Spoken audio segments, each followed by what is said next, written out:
নমস্কাৰ ইডিঅটিক প্লেটফৰ্মলৈ আপোনালোকক স্বাগতম জনাইছো আজিৰ এই সেশনটো আমাৰ মাজত আছে হিৰকজ্যোতি দাস তেখেতে অসম লোকসেৱা আয়োগৰ দ্বাৰা অনুষ্ঠিত ইন্সপেক্টৰ অফ ষ্টেটিষ্টিক্সৰ এইবাৰত তেওঁ inspector of statistics in the department of transformation and development of government of আছামত তেখেতে এপইণ্টমেণ্ট লাভ কৰিছে গতিকে তেখেতৰ পৰা আমি এই এক্সামটিৰ বিষয়ে আজি জানো আহক আৰু তেওঁ কেনেদৰে এই এক্সামটোৰ প্ৰিপাৰেশ্যন কৰিছিল তেওঁৰ যি যাত্ৰা তেখেতৰ যি অভিজ্ঞতা এই জাৰ্নিত সেই বিষয়ে আমি জানিম গতিকে তাৰ আগতে তেখেতৰ যি এডুকেশ্যনেল বেকগ্ৰাউণ্ড তেখেতে ক'ৰ পৰা স্কুলিং কৰিছিল বা এতিয়া কি কৰি আছে সেই বিষয়ে তেখেতৰ পৰা আমি প্ৰথমতে জানো আহক গতিকে হিৰকজ্যোতি দাস আপোনাক আকৌ এবাৰ স্বাগতম জনাইছো আৰু পোনপ্ৰথমতে আমাৰ ইডিঅটিক প্লেটফৰ্মৰ পৰা আপোনাক শুভেচ্ছা জ্ঞাপন কৰিছো ধন্যবাদ জনালো মোৰ পৰিচয় বুলি ক'ব গ'লে প্ৰথম কথা মোৰ নাম হিৰকজ্যোতি দাস মোৰ ঘৰ গুৱাহাটী চাংচাৰী এৰিয়াৰ ৰায়পাট গাঁৱত হয় কামৰূপ ডিষ্ট্ৰিক্টৰ মই স্কুলীয়া শিক্ষা লাভ কৰিছিলো ৰায়পাট প্ৰাথমিক বিদ্যালয় মোৰ গাঁৱতে তাৰপিছত মই ক'ব গ'লে মোৰ যিটো হাইস্কুলীয়া শিক্ষা আছিলে HSLC মই পাছ কৰিছিলো পানীটেমা সাতগাঁও হাইস্কুলৰ পৰা 2012 তাৰপিছত যিহেতু আমাৰ অঞ্চলত কোনো ধৰণৰ তেতিয়া গভৰ্ণমেণ্ট কলেজৰ ব্যৱস্থা নাছিলে আমাৰ ওচৰত স্পেচিফিকেলি সায়েন্সৰ কাৰণে তো সেইকাৰণে মই আমাৰ ওচৰৰে এখন প্ৰাইভেট কলেজত পঢ়িব লগা হৈছিলে ক্লাছ 11 আৰু 12 ট্ৰানজিশন একাডেমি 2014ত মই HS পাছ কৰাৰ পিছত বিবৰুৱা কলেজৰ পৰা মেথমেটিক্সত BSc ডিগ্ৰী লাভ কৰোঁ 2017ত তাৰপিছত মই 2019ত তেজপুৰ ইউনিভাৰ্চিটিৰ পৰা মাষ্টাৰ ডিগ্ৰী লাভ কৰোঁ মেথমেটিক্স ছাবজেক্টত হয় তাৰপিছত যিহেতু মোৰ উচ্চ শিক্ষাৰ বাবে কিছু ইচ্ছা আছিলে তো সেইকাৰণে মই নেট স্লেটৰ প্ৰিপাৰেশ্যন কৰা আৰম্ভ কৰিছিলো আৰু 2020ত মই CSR নেট JRF হ'বলৈ সক্ষম হৈছিলো আৰু তাৰপিছত মই 2021ত স্লেট যিটো আমাৰ নৰ্থ ইষ্টৰ কাৰণে হয় সেইটো এক্সাম ক্লিয়াৰ কৰিছিলো আৰু সেই সময়তে 2020ৰ লাষ্টৰ ফালে মই তেজপুৰ ইউনিভাৰ্চিটিতে মেথমেটিক্স ছাবজেক্টত PhD জইন কৰিছো আৰু তেতিয়াৰ পৰা এজ এ ৰিচাৰ্চ স্কলাৰ ইয়াতে কাম কৰি আছো হয় গতিকে আকৌ ইয়াৰ পৰাই এটা কুৱেশ্যন সুধিব বিচাৰিছো যে আপোনাৰ যি একাডেমিক কেৰিয়াৰ তাত আপুনি আপোনাৰ মাধ্যম কি আছিল আপুনি কি মাধ্যমত পঢ়া শুনা কৰিছিল আৰু সেই মাধ্যমে আপোনাক কিবা এই শিক্ষা জীৱনত আপোনাক কিবা প্ৰভাৱিত কৰিছে নেকি বা আপুনি এই যিমানখিনি ধৰক MSc কৰিলে তাৰপিছত বেলেগ বেলেগ এক্সামো আপুনি ক্ৰেক কৰিলে গতিকে মাধ্যমটোৱে আপোনাক কেনেধৰণে প্ৰভাৱিত কৰিছে সেইটো জানিব বিচাৰিছো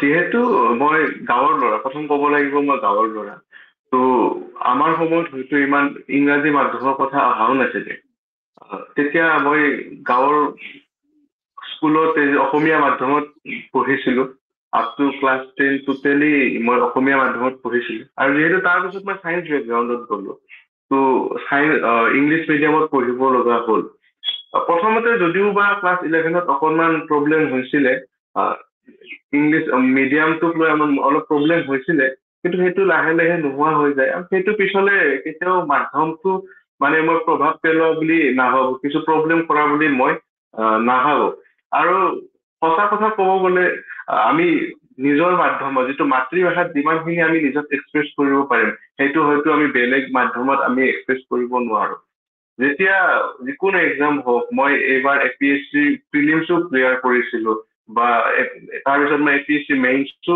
লিখিছিলো যদিও বা মই ইংলিছত লিখিছো মেইনছটো বা মই যিটো এক্সাম ক্লিয়াৰ কৰিলো সেইটোত যদিও বা মই ইংলিছত লিখিছো ইংলিছৰ পেপাৰখনত আমাৰ এছে থাকে এছেত যেতিয়া আমি লিখো তেতিয়া যদিও আমি ইংলিছত লিখিছো কিন্তু তাত যিটো লিখাৰ ষ্টাইল হয় যিটো লিখাৰ কথা সেইটোত আমাৰ নিজৰ মাধ্যমৰ বহুত এটা প্ৰভাৱ আছে, প্ৰভাৱ মানে ইন এ গুড চেন্স সেইটো এটা বহুত প্ৰভাৱ আছে।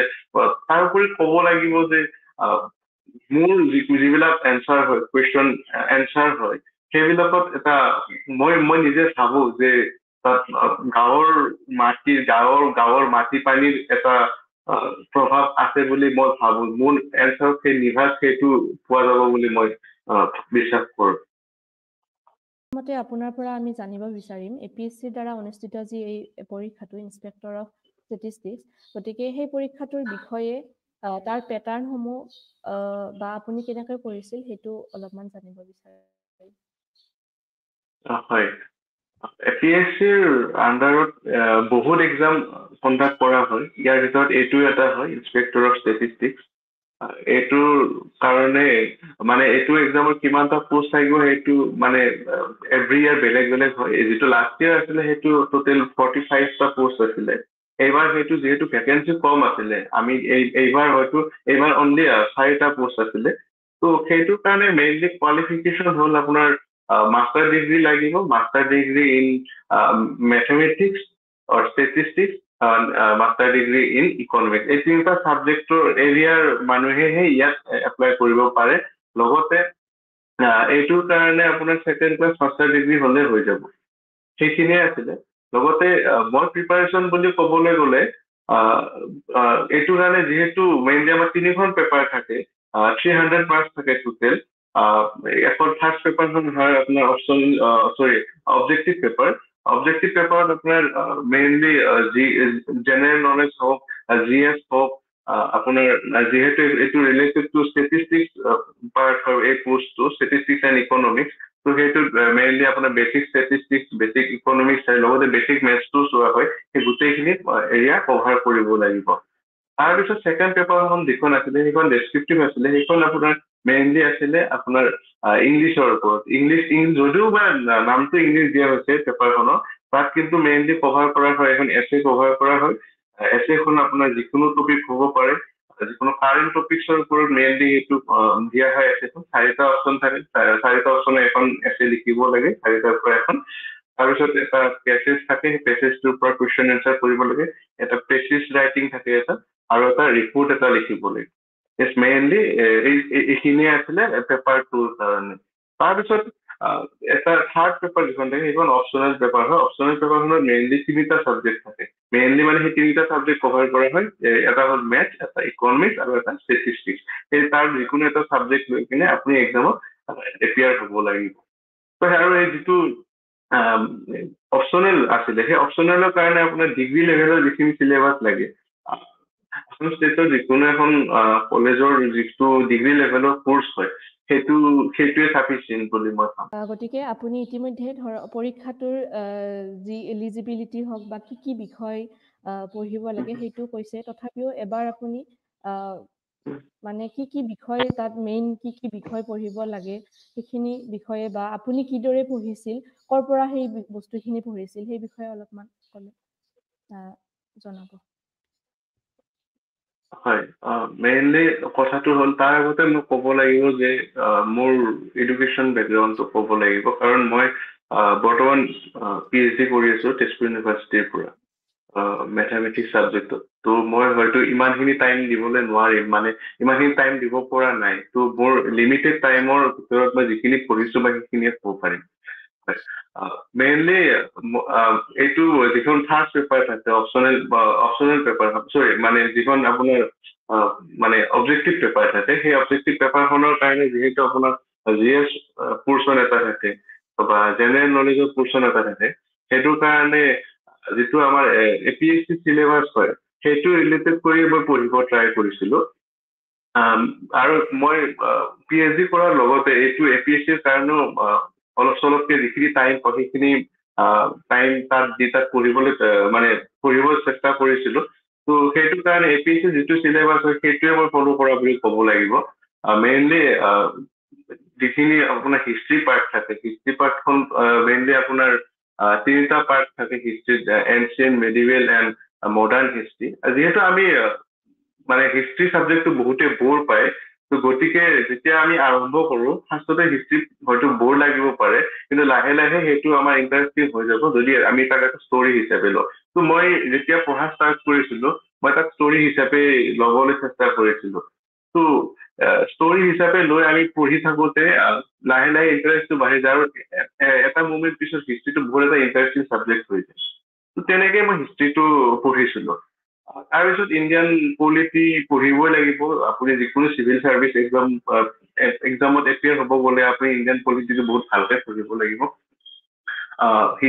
ইণ্ডিয়ান পলিটিৰ কাৰণে মই যিটো সকলোৱে ফ'ল' কৰে এম লক্ষ্মীকান্তে ফ'ল' কৰিছিলো ঠিক তেনেকে মোৰ মানে জিঅ'গ্ৰাফি চাবজেক্টটোৰ ওপৰত বহুত আগৰ পৰা ইণ্টাৰেষ্ট আছে নট জাষ্ট বিকজ মই চিভিল চাৰ্ভিচৰ কাৰণে পঢ়িছো তেনেকুৱা নহয় মই এনে সৰুৰ পৰা ইণ্টাৰেষ্ট আছে সেইটো জিঅ'গ্ৰাফি চাবজেক্টৰ ওপৰত এনি ইণ্টাৰনেশ্যনেল জিঅ'গ্ৰাফি ৰিলেটেড বস্তু মই ভাল পাওঁ মানে চাই বা শুনি তাৰ নিউজ চাই ভাল পাওঁ তো সেইটোৰ ওপৰত মই এতিয়াও মানে ধৰক কাৰেণ্টলি য'ত যি হৈ আছে সেইবিলাক মই ষ্টাডি কৰোঁ বা স্পেচিফিকেলি এইটো হিচাপৰ কাৰণে ক'ব গ'লে মই জিঅ'গ্ৰাফিৰ ক্লাছ 11 আৰু 12ৰ বুক এনচিইআৰটি বুক কেইখন পঢ়িছিলো ঠিক তেনেকে এনভাইৰনমেন্টৰ কাৰণে এখন বুক আছে শংকৰ IS সেইখন পঢ়িছিলো মানে যিমানখিনি পাৰো আৰু যিমানখিনি মই টাইম দিব পাৰো ঠিক তেনেকে যিহেতু এইটো post related to economics and statistics হয় তো সেইটো কাৰণে মই ক্লাছ 11-12ৰ ইকনমিক্স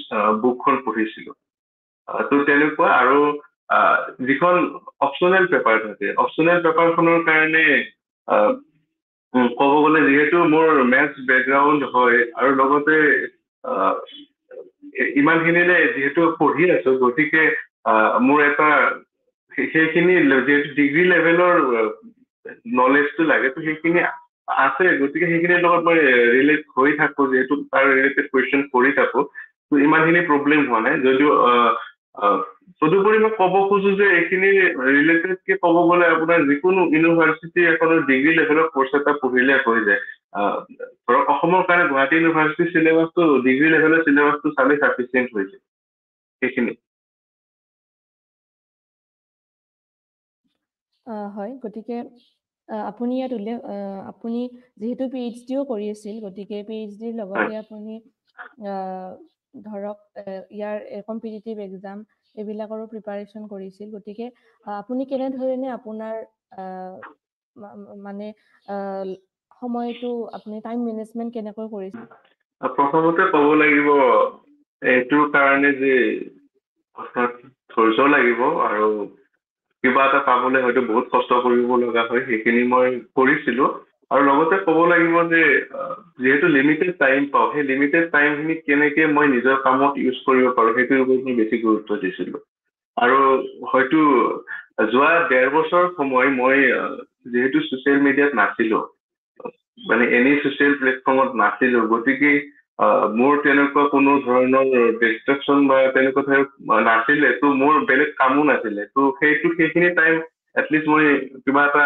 কিবা এটা জানিবলৈ ইউজ কৰিছিলো ধৰক ৰাতি মই স্পেচিফিকেলি ক'ব লাগিব যে মই বহুত এডুকেশ্যনেল চেনেল ফ'ল' কৰিছিলো ইউটিউবত আৰু স্পেচিফিকেলি মই ষ্টাডি IQটো মানে ৰেগুলাৰ চোৱা হয় ৰাতিপুৱা উঠাৰ পৰাই ৰাতিপুৱা উঠিয়ে ফাৰ্ষ্ট হয়তো মই ষ্টাডি IQতে যিটো কাৰেণ্ট ৰিলেটেড যিকোনো টপিক হওক সেইখিনি মই ফ'ল' কৰিছিলো মানে ৰাতিপুৱা উঠাৰ পৰা ক'ব গ'লে মই যেতিয়াই টাইম পাওঁ মানে সেইটো ষ্টাডি IQতে হওক বা বেলেগ বেলেগ ইউটিউব চেনেলতে হওক তেওঁলোকৰ যিবিলাক কাৰেণ্ট ৰিলেটেড ইছ্যুজ থাকে সদায় যিখিনি হৈ থাকে সেইখিনি মই এটলিষ্ট মানে জানিবলৈ ট্ৰাই কৰিছিলো তেনেকেই দিনটো ষ্টাৰ্ট হৈ যায় তেনেকেই আকৌ ডিপাৰ্টমেণ্ট যাব লাগে ৰিচাৰ্চ ৰিলেটেড কামৰ বাবে তো তাৰ মাজতে যেতিয়াই মই টাইম পাওঁ তেতিয়াই এইবিলাক পঢ়িছিলো আৰু ধৰক ক'ৰবাত গৈ আছো তেতিয়া মই কি কৰিছিলো যে মই লগত ইয়াৰফোনটো লৈ যাওঁ তো ইয়াৰফোনটো লৈ গ'লে কি হয় কি মই যেতিয়া গৈ আছো তো একো কাম নাথাকে তো মই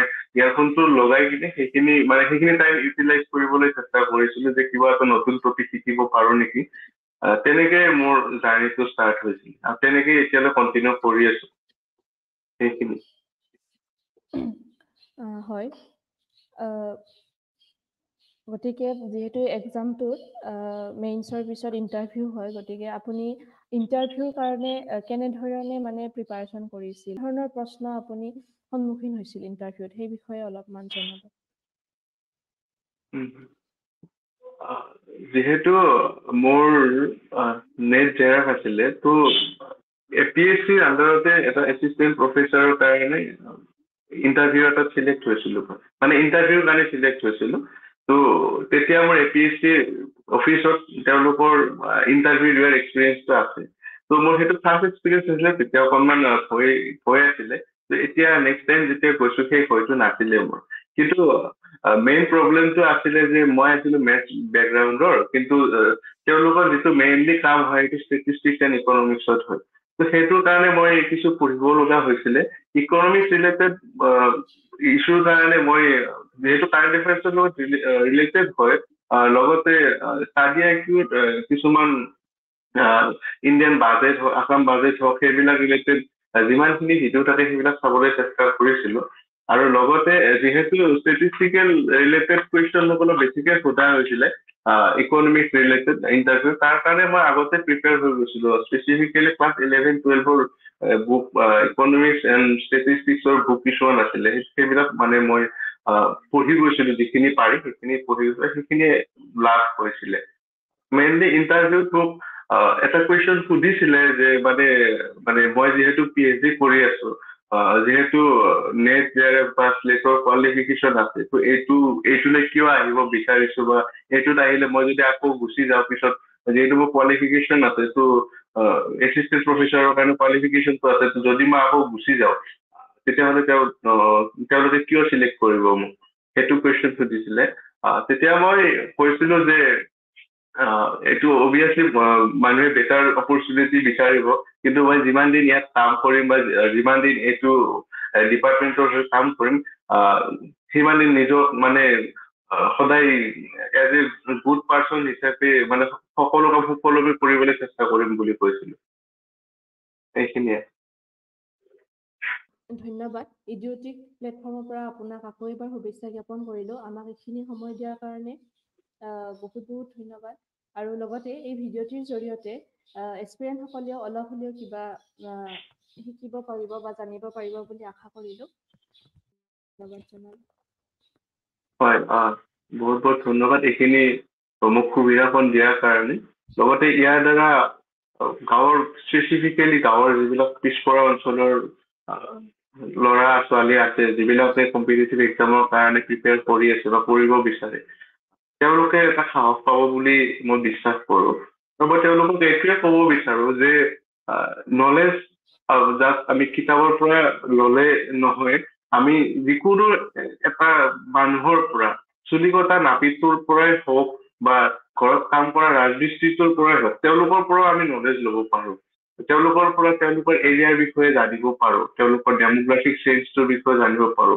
তো গোটেইবিলাক আমি ষ্টাডি কৰিব পাৰো। তেওঁলোকৰ লগত কথা পাতিলেও কিবা এটা আমি ল'ব পাৰো, সেইটোৰ ওপৰত বেছি গুৰুত্ব দিব লাগে। আৰু সেইবিলাকে ভৱিষ্যতলৈ কেতিয়াবা নহয় কেতিয়াবা আমাক কাম দিব। গতিকে ইয়াৰ ওপৰত গুৰুত্ব প্ৰদান কৰিব লাগে। আৰু তোমালোকলৈও এইটো চেনেলৰ মাধ্যমেৰে শুভেচ্ছা জ্ঞাপন কৰিছো। ধন্যবাদ। গতিকে এইখিনিতে আজি আমি আমাৰ এই সৰু কথোপকথনটি সামৰণি মাৰিলোঁ।